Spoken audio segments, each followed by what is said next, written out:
Hi everyone. Joining me today is Dack Rouleau, who is an independent journalist from the States, from America. Hi Dack, how are you?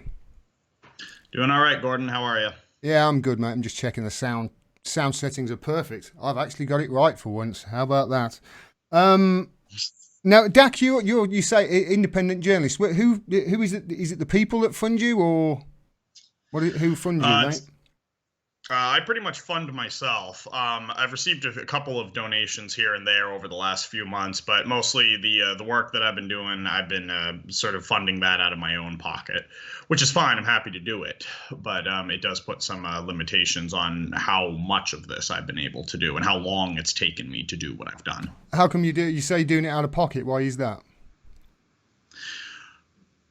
Well, haven't had any buddy fund the work that I've been doing. The work that I've been doing that I consider to be the most important has been going up to the presidential candidates and asking them about Julian Assange. Hmm. Uh, and that's obviously not something that people think is worth investing in. What background? What's your background, Dack? What's your history? In journalism, um, so far, my only professional experience as a journalist was when I was a columnist for a newspaper, mostly writing movie reviews, and occasionally trying to get some political analysis in there. But the stuff I was writing about didn't prove to be of interest to a small working class town here in New Hampshire. Right. Okay. Small working class town. What? Was it Julian Assange that was your main focus?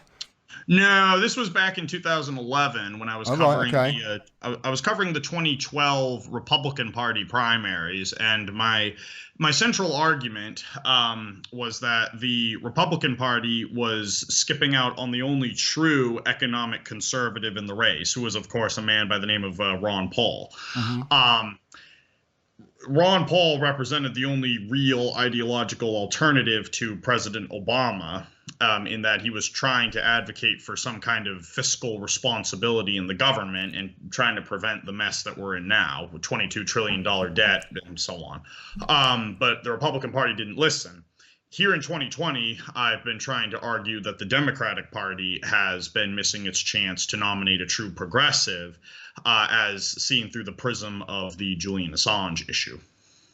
Okay. Let me just circle back. You mentioned there Ron Paul. Why do Yeah. you think? Why do you think anything? Why do you think that you would have got anything better under him than you would? I mean, obviously Obama was you voted in the second term, wasn't he? But I mean, why do you think that he or who was it? Mitt Romney, wasn't it? He beat in 2012, was it? Yeah. Yes. Romney defeated Paul for the presidential Okay. nomination, So and then why would Paul make change anything? What makes you think that Paul would change anything? well, even if you take issue with Paul's economic policy, and I'm not so sure how effective his economic policy will be in reality. Ron Paul was the only presidential candidate at the time who was advocating for an end to the empire building. He was the only one who was willing to call the United States an empire. And he said that our nation building is not only what's going to bankrupt us, but it's also the cause of most of the mayhem out there in the world. Okay. He was advocating for a foreign policy of sanity, and that, of course, is why the mainstream media ignored him. But so was Trump, and the mainstream media did not ignore him. Donald Trump gets a lot of credit, I think, for lack of a better word, for criticizing American foreign policy on the campaign trail, but he seemed to criticize it only in a very superficial way, like in a way to criticize his opponents, whether it was Jeb Bush or Hillary Clinton. Whereas Ron Paul was delivering a detailed, thoughtful analysis of the problems with American empire building. There was an integrity to Ron Paul's analysis and criticism, which I think is why the media ignored him and the media was more comfortable giving Donald Trump the time of day. But again, let's circle back to the question: how do you think Rand Paul would have changed anything? You know, how would he have? How would things have been different under him? Because we've had I mean, my American, I know nothing about politics and politicians. I have basically decided that over the last few days. But my understanding of it is Good. this. my understanding of it is this: it doesn't matter which side you get, Republican or Democrat over there, same over here, Labour or Conservative. You still get the government. It doesn't matter which side. So you keep saying that you support Paul and you support Trump, but isn't that, or you don't support Trump and you think he would have been better with Obama? But isn't that the problem, Dack? Isn't the problem that it doesn't matter who you get? You either get shitty or a bit more shitty. It's one of those two things. And the problem here isn't who you're picking. Right. It's no, I agree completely. But I'm actually, when I was going out in support of Ron Paul, I was also 19 years old, and I had a bit of political naivete do today. No, if Ron Paul had been elected president, any serious effort he would have undertaken to rein in the empire would have been thwarted by the Department of Defense and the NSA and the corporate media and many other institutional forces. There's no question about that. So he would have been ineffectual despite his best efforts. So I agree with you completely that this idea of finding salvation through an election is a joke. Like a revolution at the ballot box is a contradiction in terms. But the point is that no, I don't advocate for political solutions at all. It's just that my respect for Ron Paul endures today, mostly just because he is a person who is trying to educate Americans on what their government is doing. But Dack, let me stop you. Isn't that the problem? Isn't that the problem with the media? You're advocating to do here exactly what the media is already doing. You're advocating to just say this side's saying this and this side's saying that, and isn't that the problem? Because if this side is saying this and this side is saying that, and both of them are bullshit, then all you're going to do is, I mean, the audience, the public, would be better informed if they just didn't listen to you. Because otherwise you're just describing, okay, that side said this lie and that side said this lie. You decide. I mean, where's the objectivity in it? Well, what Ron Paul is attempting to do now, as a YouTube commentator, mostly, is he's trying to get the audience to see that we have this left-right duopoly that is working in unison to try to misinform the public. That's his role today. Is he's not a politician anymore. He's no longer holding elected office. Okay. Now, correct me if I'm wrong, but Ron Paul is a conservative capitalist. He's a conservative who believes in capitalism. Can you give me any example of a capitalist system that hasn't eaten itself? Go. No, I can't. Can Ron Paul? No, probably not. So why do you think that his solution is going to work then? If it hasn't worked everywhere else because of corruption and crony capitalism and et cetera, why champion him if he's not going to work? Well, no, I said earlier in the interview that I don't embrace Ron Paul's economic policies anymore. Again, I've come a long way since 2012. I was 19 years old at the time. I've since changed a lot of my views. But what I'm saying is, at Ron Paul's criticism, now that he's a public figure or intellectual or commentator, his criticisms of American foreign policy are what I find to be helpful for people. This is the reason that I will occasionally prop up a mainstream. Mainstream is a bit of a stretch in Ron Paul's case. Prop up is a bit of a bad one as well, I think. What's that? But your job as a journalist isn't to prop up people. Your job is to say, this is the situation, I like this best because of X, Y, Z. That's your job as a journalist. It's not to prop up anybody. No, I'm not. What I'm trying to say you just said that, though, that.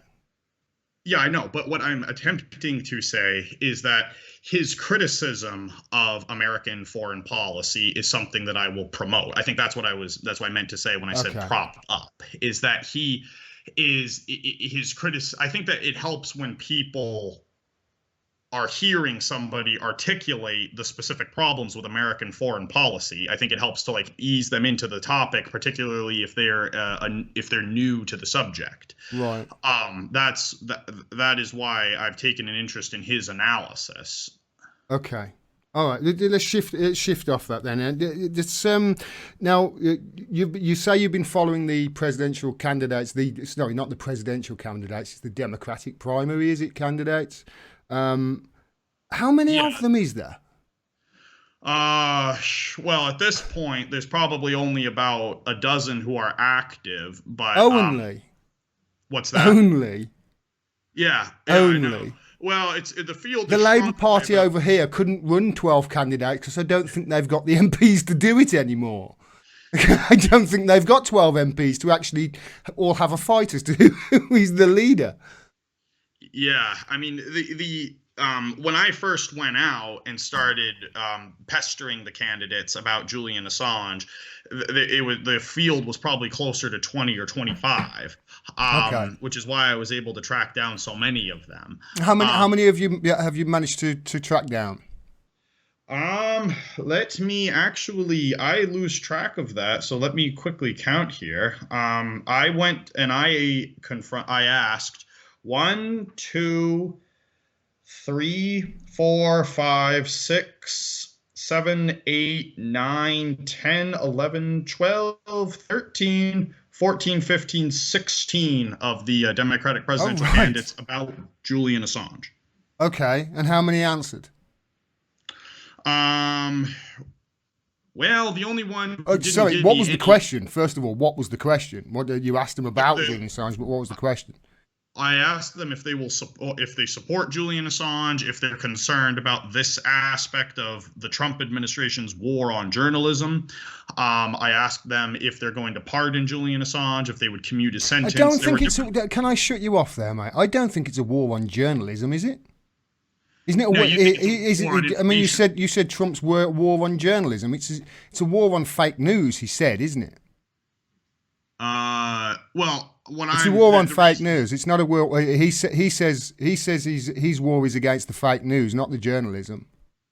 No, not his declared war on journalism. But the reason I'm asking, what I would come to say to the candidates was, I'm concerned about the Trump administration's war on journalism in order to frame the question in a way that would force these Democratic challengers to either declare their affinity for the prosecution of Julian Assange or present themselves as a defender of freedom of the press. Right. And that is why I frame the question in that way. It's not because I believe the problem. You're framing. I think you're framing. I think your framing's off. If you don't mind, because you've said a war on journalism.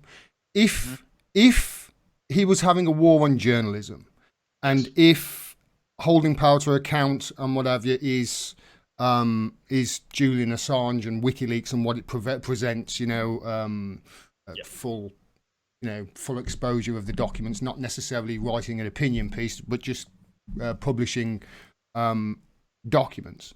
If the war was in journalism, why aren't the journalists going after Trump with it? As far as I can tell, they've asked 2 questions so far in his whole term.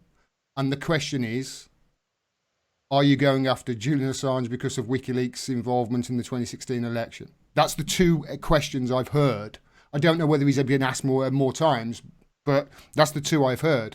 So if his war is on journalism, why aren't they asking him about Julian Assange? Because they're not real journalists. I mean, have you asked the journalists? The so-called journalists? Have you asked them?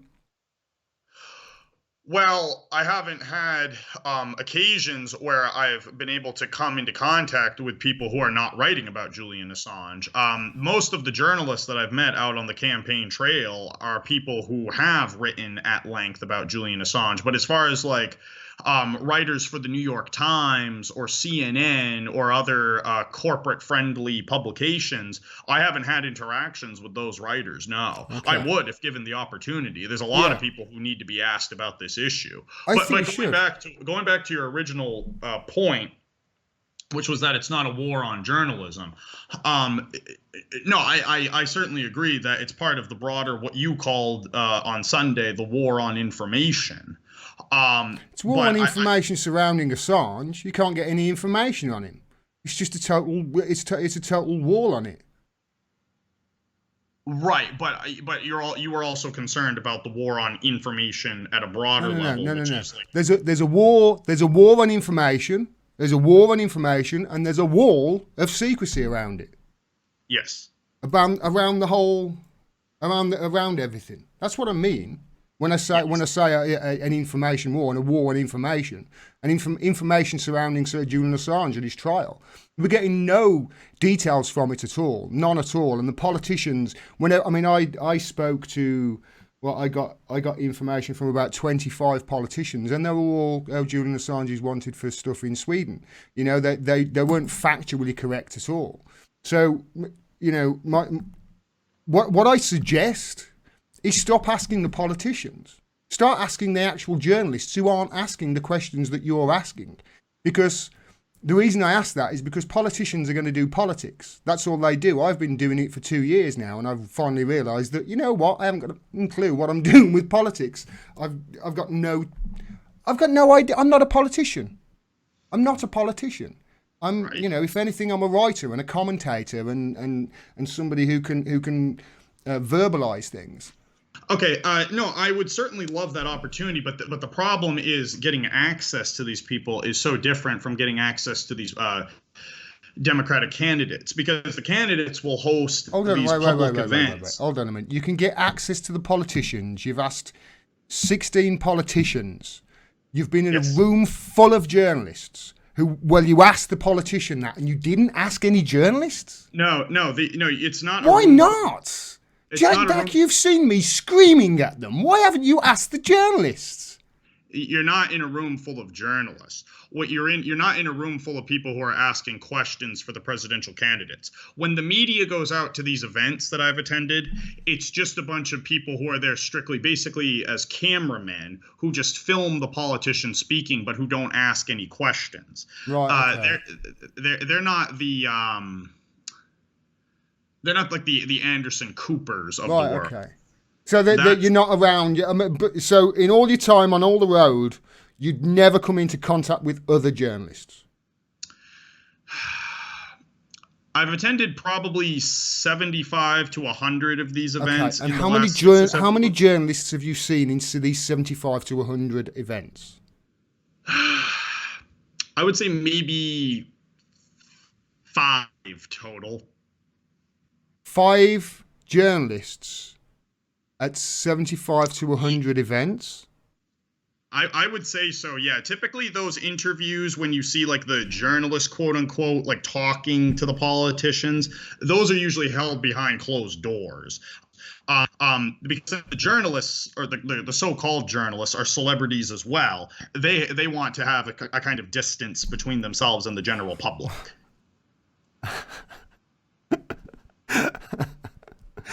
Yeah. I'm sorry. you, you, you just said honestly, do they really think these journalists? Mind you, I suppose they do, don't they? These Anderson Coopers, they do think they're celebrities.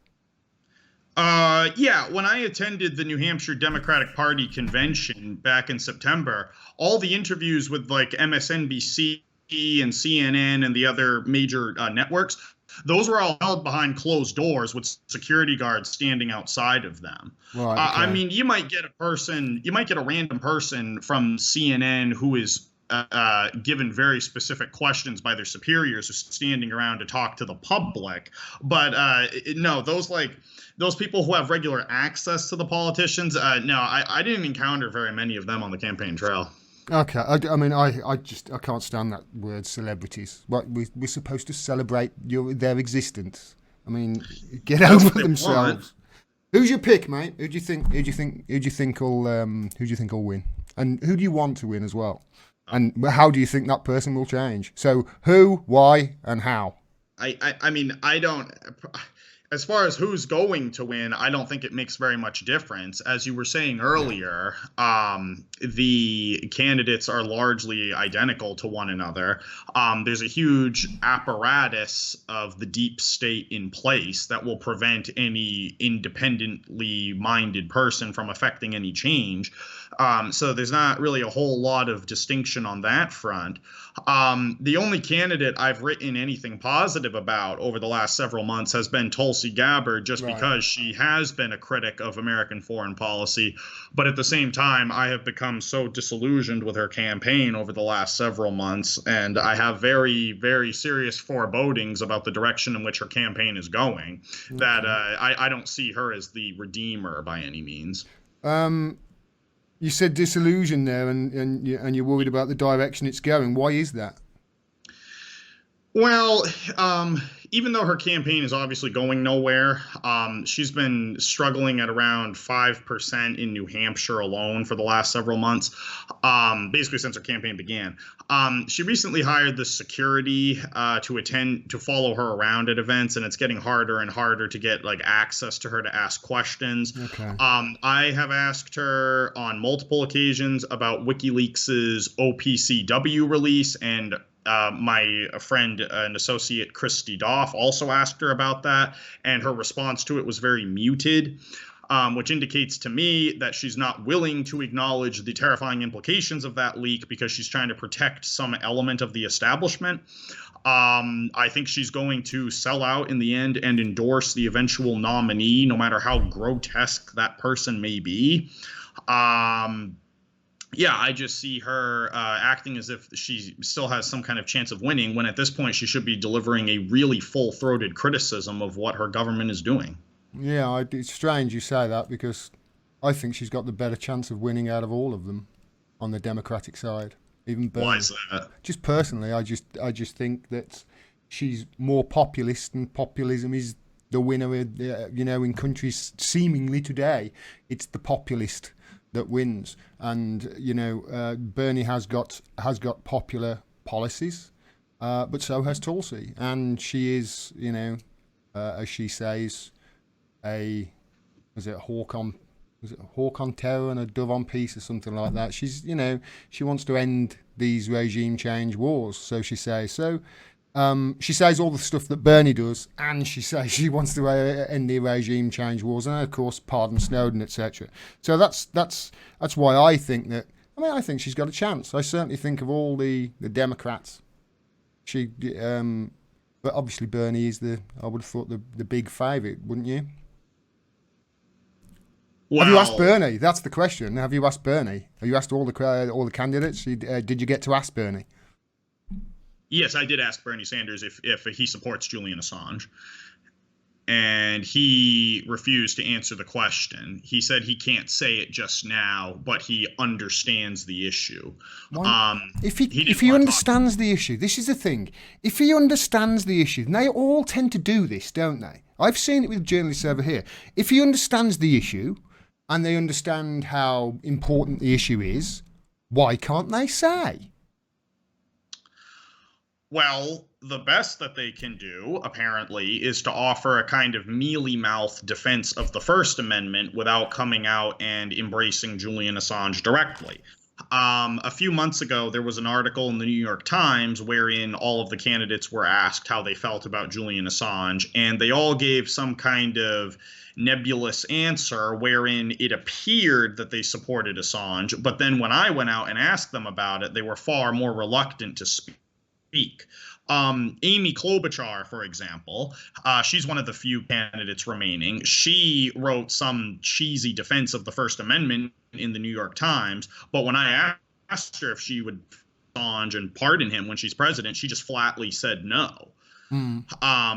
So I think this is an issue where the intelligence agencies have made it very clear to them that they are not allowed to say anything in support of Julian Assange, which is one of the reasons I think why Tulsi Gabbard has been smothered by the corporate press. I think that you talk about the war of information. I think at some point there is a point where these candidates have to appease the corporate media in order to get any kind of public recognition, and those who do not will be smothered. So you say that you think Tulsi Gabbard has the best chance of winning. I think she has lost this war of information. I think she's got the better chance of beating Trump. That's okay. Yeah, that's better. She's got a better chance of beating Trump, I think, than any of the other Democrats in the race. That's just my opinion. But like I started off this stream, Dack, like I started off this video, what do I know? You know, I predicted for what, nearly 18 months I was screaming into a camera, they don't want to give you Brexit, and they do, it's nothing Brexit, and look, you know, it's all going to sail through now apparently at the end of the month. So I obviously know nothing about politics, so take my pick for winner just as with a pinch of salt. What's next for you, mate?